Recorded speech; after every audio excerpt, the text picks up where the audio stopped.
Mets fandom, of course, is something we're always going to connect on. We're going to talk a lot about sports today. But you're like back. Comedians are back, touring, back on the road. You are going to be in Huntington at the Paramount. Now, this is really cool. You're going to be filming a new special August 20th and 21st.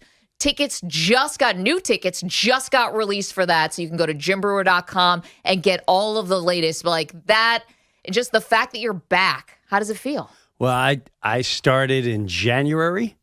So it's been phenomenal to say what I've been dying to say. Yes. And a lot of vented up energy, emotions, and feelings.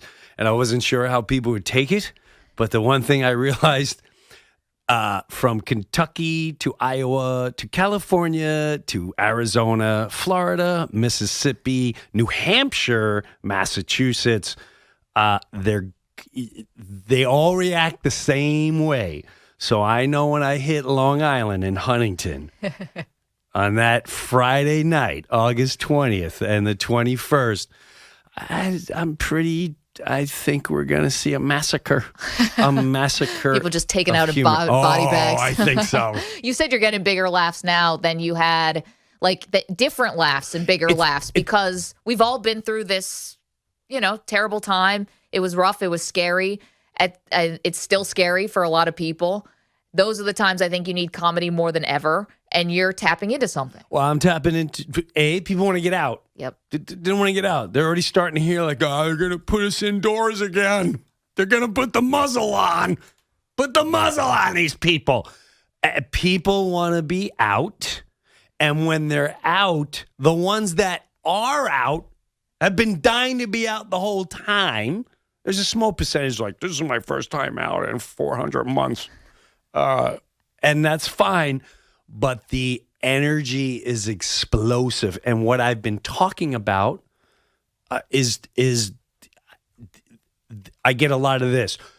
Thank God somebody's saying that.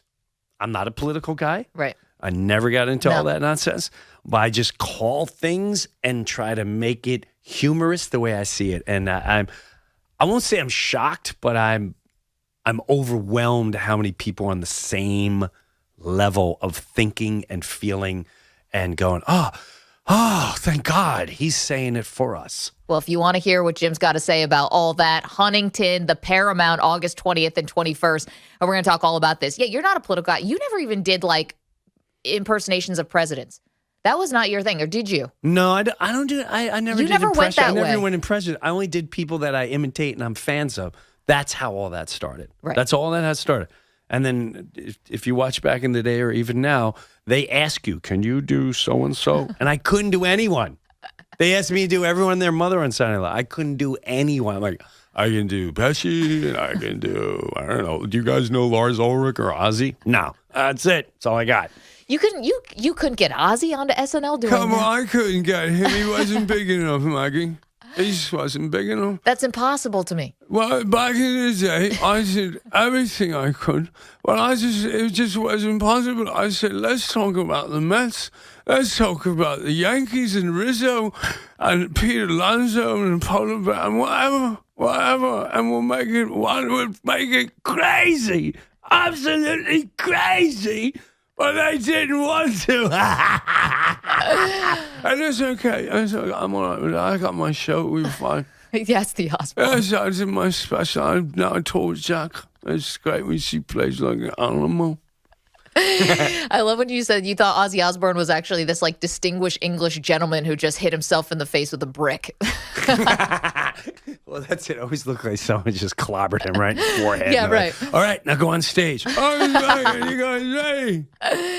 Oh, man, we're going to get into all of that. We're going to go back in the day, talk some SNL stuff. We're going to do everything in between and all of it. But, you're a diehard Mets fan, and people now associate you, especially around here, with that team. I know. And that's got to be cool for you, weird for you, or do now people are they, hitting you up at the trade deadline? Like, Jim, what do you think we should be doing? Who do you think we should be going after? Yeah, I'm not a like Mets. Somehow you're like on the depth chart looking at the 40 man. I'm not a Mets specialist. I'm not on the chart and who we should get and all that jazz. I also realized after 2015, I went through the 86. I was even there as a little child in 73, watching Rusty Staub smashed into the wall, and I was crying, going, "Why is he laying in the field, Mom?"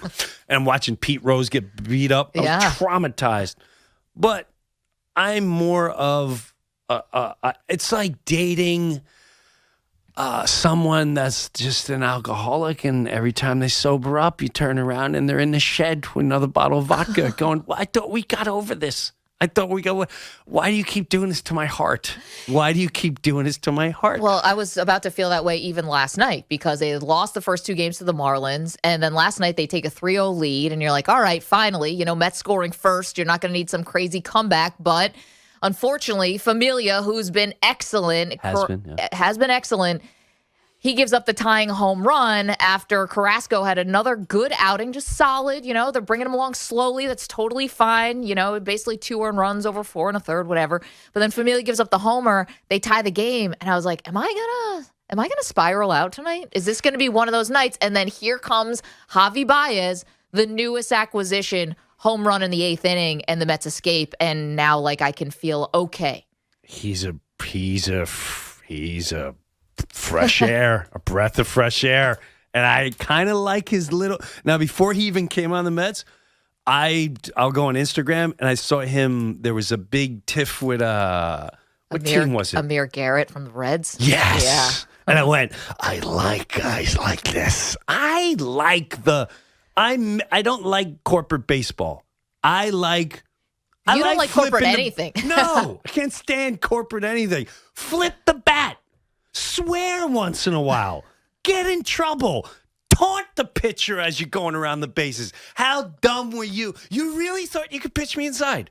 You really thought? Who told you that? Did the analytics tell you that? I'd be going around shortstop going, "How's your analytics going for you?" I like that brings emotions out. That's me. I used to love when Earl Weaver, a lot of the listeners don't even know who that is anymore. A legendary when manager. He would fight and that sports is passion. And when I'm all for the Baez going chirping at the other, go ahead, chirp. Go ahead. Let them know I'm in your head. Because part of the game, too, is getting in your head. Mm-hmm. So I'm all for it as long as you don't start beating. Well, that's the thing, right? It's just don't hit anyone in the head. Yeah, that's the one thing. I always feel like that's just super bush league because there's so many other ways to get revenge. Whether you're a pitcher or, you're a hitter, there's always the final outcome is the way to get the revenge. To hit somebody in the head, to go up, I always hate. But I'll agree with you that I like guys with personality. Yeah. There's just something about baseball, and they're starting to, and I get the tradition, and we romanticize baseball more than any other sport. But I feel like they're starting a little bit to embrace this kind of emotional player. And it's been so long coming, too long. And I love that Baez is on the Mets. And I like that he gives them an edge because you have him contrasted with Pete Alonso, which is essentially like a Labrador retriever playing first. Pete is the nicest, or at least that's the outward, kind of. Well, Pete. Sense I will say I sense in Pete, he's refraining. He's trying to be the milk carton. But there's something in Pete that's dying to go upper deck. Upper deck. Matter of fact, I don't think it landed in the stadium. Woo! I have a funny feeling Pete, when he's in I don't know anything about. If he could, he would take the shirt off and twirl it as he's going around the bases. He's the only one who's loving that. I feel like the other guys don't want their shirt ripped off. That's my hot take. No baseball player, Jose Altuve, whatever, but no baseball player, because baseball players don't look like boxers. No. It's not like, rip this. Well, maybe Giancarlo Stanton and Aaron Judge, but you got to hit a walk-off to get your shirt ripped off. But they're not shredded in the way that I think people expect them to be. Not at all. But Pete wants his shirt ripped off. I think so. I think he enjoys it. I think he could stay out there for a while. The chest hair. Yes. I think he's all in. And that he's got that. But Baez, I have to say, that's an exciting match for the Mets. I think he's gonna electrify the team. Now, where he's gonna go, I don't know.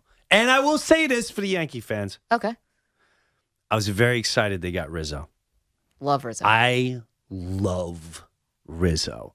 And I wasn't even jealous. I went, you know what? Good For fit. you guys. Good fit. And that's what the Yankees are. I always said they remind me of like the mafia of baseball. They're like, listen, we did what we could do. We stayed as far back as we could. But now it's time. We're going to take the players we want. And we're going to shock the world, for the kids. For the kids. And, we're going to miraculously win the next 20 out of 22. And now that we got the Rizzo, my God, 5 home runs and 2 at-bats, this kid. He's the name Rizzo. What a miracle worker that this all just turned out for us. It's year after year, and people keep falling for the same Tom and Jerry. I'll listen to this, and I Yankee fans are like, you know what? We need to get rid of. Why is Boone?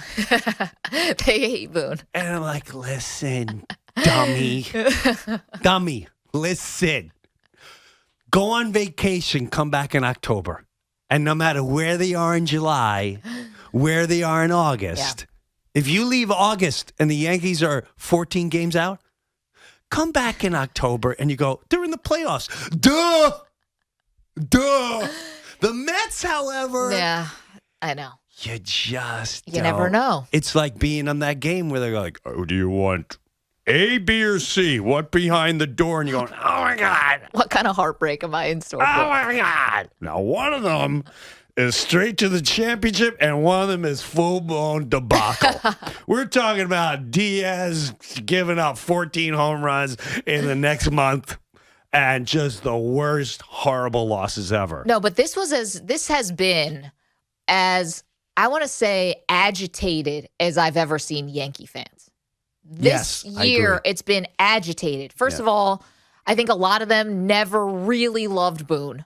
Even though, he's managing 100-win seasons when 30 guys are going on the IL. But because the expectations for the Yankees are so high, he didn't win yet. And so there's just never been like that honeymoon period for Boone. And then this year, it's just been frustrating for so many different reasons. They can't hit. And they didn't accept Stanton.